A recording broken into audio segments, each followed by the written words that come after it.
তো welcome to my new another blog. তো যে ব্লগ করার একটাই কারণ, সেটা হচ্ছে আমার বাড়িতে এসছে আজকে এখন বিশেষ অতিথি। তো সেই বিশেষ অতিথিটা কে, তো দেখে নেওয়া যাক চট করে। আজকে আমার বাড়িতে সানডে, আর সানডেতে আজকে আমার বাড়িতে কে এসেছে?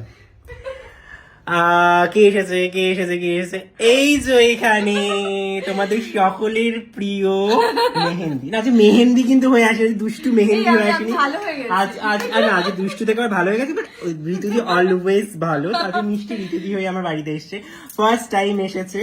তো ঋতুদি যখন এসেছে, মানে মেহেন্দি যখন এসেছে, মেহেন্দির সঙ্গে আরো একজন আসবে। সেটা কে হতে পারে দেখতে থাকো পুরো ব্লগটা, তারপরে বাকিটা তোমাদের দেখাচ্ছে আরো কি কি হচ্ছে। ও হেইছে এখানে ঋতুদি। তো এসেই দিদি আমার জন্য একটা ফেভারিট জিনিস নিয়ে এসেছে, যেটা আমার ভীষণ পছন্দের। থ্যাংক ইউ সো মাচ, এটার জন্য অনেক অনেক ঋতুদিকে ভালোবাসা। এই যে এটা আমার ভীষণ ফেভারিট চকলেট, তো এটা তো আমি ডেফিনেটলি খাবো। তো আমার সাথে যে আরো একজন আসছে, তাকে তো দেখতেই হবে যে সে কে। তো পুরো ব্লগটা দেখতে থাকো। আরো একজন চলে এসেছে, তো সেটা কে হতে পারে? মেহেন্দি যখন এসছে, তো মেহেন্দির সঙ্গে তো আরো একজন এসছে, তো তাকে একবার দেখিয়ে দিই। এই যে এখানে অর্কদা। উৎসব না, উৎসব আজকে হয়ে আসেনি, ও কিন্তু আজকে ও মানে মুখার্জি বাড়ি থেকে চলে এসছে এখানে বদনাম করার জন্য। ভাবা যায় না, ও কিন্তু একদমই এরকম না, ও ভীষণ পজিটিভ একটা মানুষ, খুব ভালো একটা মানুষ।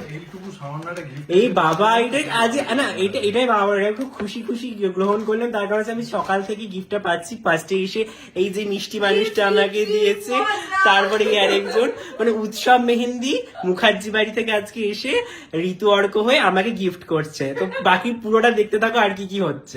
তো আমাদের এখন লাঞ্চ শুরু হবে। তো লাঞ্চে এই যে দুজন আমার পছন্দের মানুষ বসে রয়েছে, খাওয়া দাওয়া রয়েছে বলতে কি সরিয়ে আনি আগে। এই যে এখানে আমি খুব সামান্য অ্যারেঞ্জমেন্ট করেছি, ও বেশি কথা বলছে।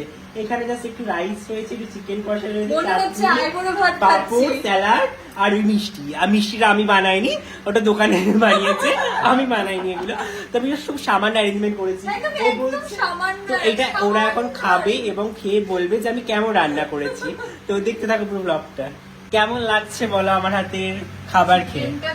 অসাধারণ হয়েছে, সব খাবার দারুণ, চিকেনটা অসাধারণ। এই যে উৎসব মুখার্জি, বলুন আপনার কেমন লাগছে খেয়ে? আমি তো ভাবছিলাম যে আগে খেয়ে নি, কারণ খাবারের এত টেস্টি হয়েছে। চিকেনটা, ফ্রাইড রাইসটা এবং আরো আছে এখানে চাটনি আছে, পাপড় আছে, মানে কোনটা ছেড়ে কোনটা খাওয়া বুঝতে পারছি না। ভালো, তোমাকে থ্যাংক ইউ এতটা এফর্ট দিয়ে রান্নাগুলো করার জন্য। Most welcome. তুমি মুখার্জি বাড়িতে এত জমিদার বাড়ির মানুষজন এত ভালো ভালো খাবার দাবার খাচ্ছে, সেখান থেকে আজকে আমার বাড়িতে সামান্য আর এই যে মুখার্জি বাড়ির পুত্রবধূ, তো আমার মিষ্টি ঋতুদি। ভাল লাগছে রে? আর দেখতে খারাপ হওয়ার কথা বলে দাও না, একদমই না, ওকেও যথেষ্ট মুখার্জি বাড়ি